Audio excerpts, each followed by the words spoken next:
一個家想日子過得好，家宅興旺嘅話，一定要守住呢4樣嘢，尤其係最後一樣，一定要牢牢咁記喺個心裏邊。最窮啊都可以翻身。第一樣就係要知慳識儉，慳得就慳，唔好大手大腳。如果唔係嘅話，最多嘅身家都會俾你敗光。呢2年賺錢啊，非常之艱難。我哋普通家庭最好嘅致富方法咧，就係慳得啊慳。該用嘅時候咧就要用，如果唔該用嘅話，一分都唔好亂使。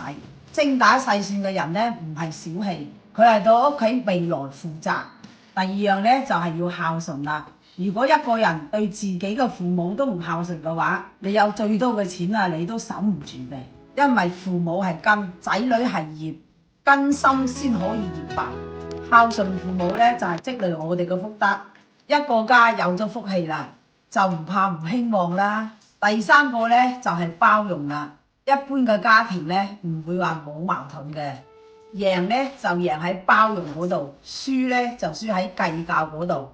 兩夫妻啊互相包容先可以長久，兄弟姊妹互相包容咧先至手足情深。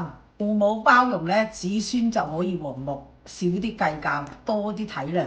一個家啊自然就會越嚟越溫暖啦。第4個咧就係勤勞啦。俗話都有講啦，金山銀山不如自己去親手實過。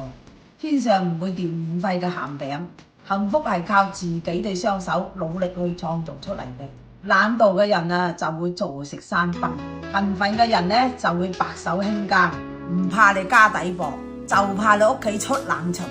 只要我哋有一對勤勞嘅雙手，日子啊肯定會過得越嚟越好。你哋覺得燕姐講得啱唔啱呢？